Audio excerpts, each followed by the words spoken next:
So the oxidizer is an iron removal system, iron and manganese. Typically iron, when iron is present in the water, typically it will be what we call clear water iron. It means that the iron is dissolved in the water. You don't see it. To remove it, one method to remove it is to oxidize the iron and to make sure that it is converted from dissolved iron into insoluble iron. So from a dissolved particle, it becomes a physical particle that you can filter out by means of a filter media.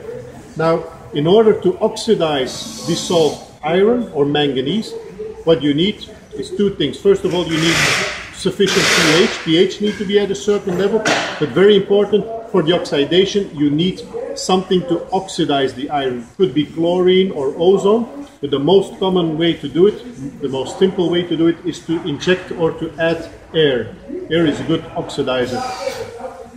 Other manufacturers, what they typically do is they add an air injection system in front of the iron removal filter. So it could be a compressor, a venturi, something like that. In our case, we added the air injection system inside of the tank. Now the system is in service, and so in service we have an air pocket in the top section of the tank. When the water comes in, as it does now in service, it enters the tank in the top. It comes in contact with the compressed air and it gets super oxygenated, so a very high concentration of dissolved oxygen. The dissolved oxygen will oxidize the dissolved iron into insoluble iron, and the berm media, the filter media, will remove the insoluble iron from the water. What we do when we backwash, when we backwash, so normally it will backwash every 3-4 days, depending on the water usage. But when we backwash, in the first cycle, the system goes into backwash, which means that the water goes down through the riser tube, enters the tank in the bottom, and starts to backwash the filter media. Now the air pocket, the air that is trapped inside of the tank, escapes, is released through the drain. So at this moment there's no air in the tank anymore. Of course, we want air in the tank during the service cycle, so what we are going to do in the second cycle of the regeneration, in fact it's a little bit like a softener. In the second cycle, a softener draws or sucks brine. In our case, we are sucking in air. I'll speed up the process. So at this moment, water goes through the injector. The injector creates a vacuum. The vacuum sucks in the air. The water plus air enters the tank in the top, goes down through the riser tube to the drain. But what will happen is that the air will not go down through the air stays in the top section of the tank. And that's what you're going to see in a minute. You'll see that the water level starts going down because the tank is being filled with air. Here it's coming.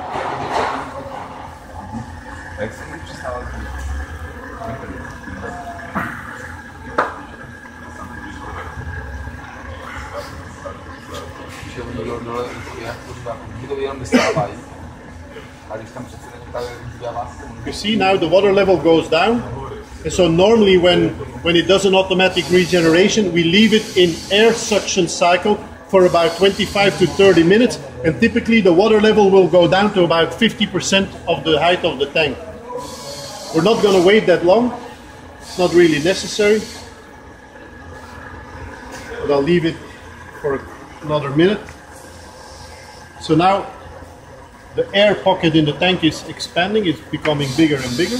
And do you have it pre-configured for 35 minutes? I have to check the exact settings, but it's, I can check.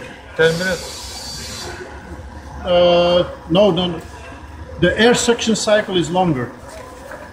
The air suction is, oh no, you're right, 10 and 15 minutes. On the big one it's 50. Yeah, you're right. Oh. Okay, we changed it apparently. I should talk to Rue. Thank you. So you see the air pocket is expanding. I'll just let it go back to service now. Normally it takes a bit longer.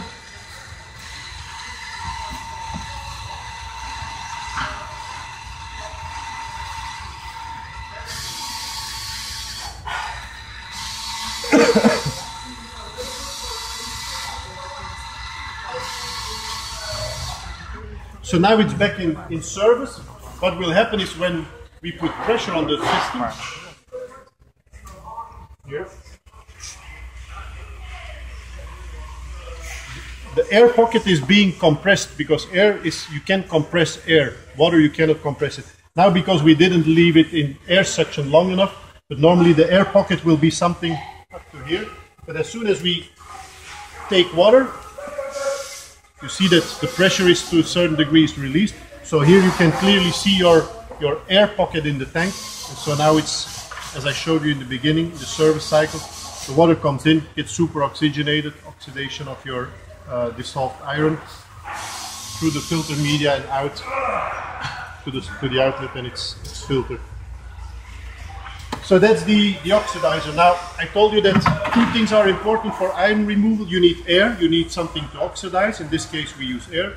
But the other thing which is very important, iron removal, preferably you have a pH of at least 7, but preferably even a bit higher, 7.5. For manganese, even higher, 8.5, pH of 8 to 8.5. Now, typically, where will you have iron or manganese? It's in well water. If you have a private well, you may have iron or manganese in the water, and very often you will also have a problem with low pH. So if you install an oxidizer for iron removal, you have to make sure that the pH is high enough. If it's not high enough, you can use a pH neutralizer. How does the pH neutralizer work? Well, inside we have what we call a self-sacrificing media, which means it's a filter medium that dissolves in the water to increase the pH. The media can be two types. We have calcite, which is calcium based, or we have Corosex, and Corosex is magnesium based. Now we will never use Corosex only. If we use Corosex, it's going to be a blend, 70% calcite, 30% Corosex. The advantage of Corosex, the magnesium based material, is that it's much faster acting. It's more aggressive. It increases the pH much faster, more aggressively. Because it's self-sacrificing, it also means that the level of filter media will go down after time. So from time to time, the end user needs to check the level. He can easily do it with a flashlight because it's a transparent tank, and just refill it when necessary. To refill it, he doesn't have to remove the valve. On the pH neutralizer, we have the special tank with the dome hole, so he can just refill filter material through the dome hole without having to take the valve off.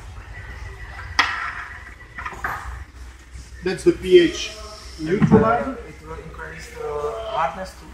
It will increase the hardness too, yeah.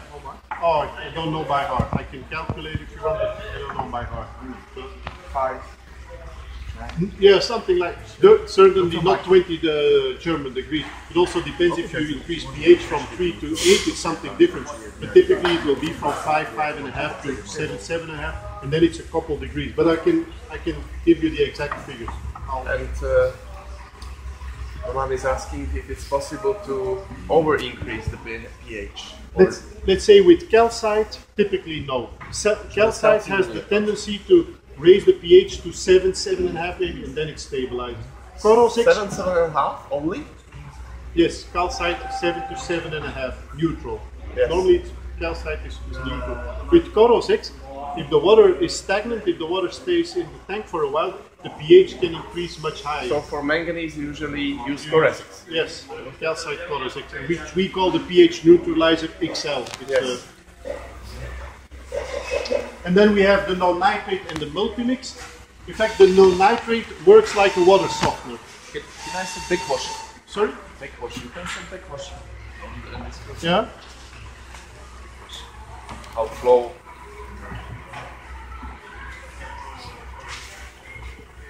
So the no-nitrate, in fact, it's a softener, but with the difference is that the resin that we use inside, of course, it's not to remove calcium and magnesium, it's to remove nitrates.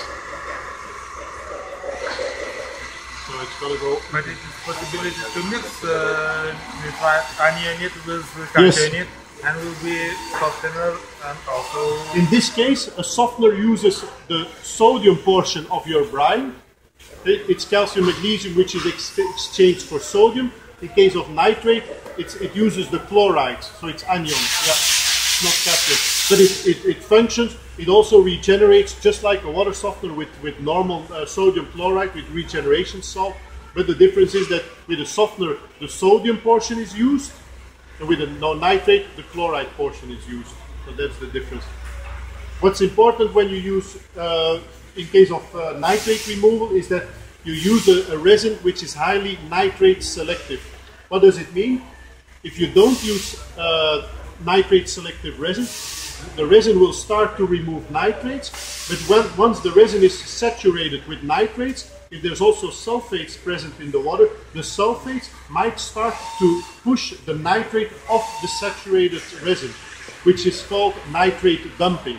So if you don't use the proper resin, you might have a higher concentration of nitrate at the outlet than on the inlet. So that's dangerous. It's what's being called nitrate dumping.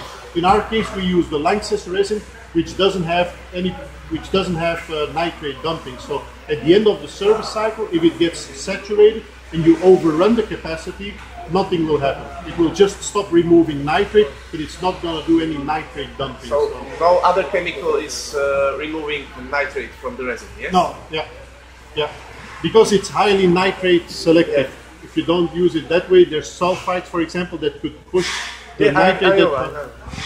Then we have, last but not least, we have the multi-mix.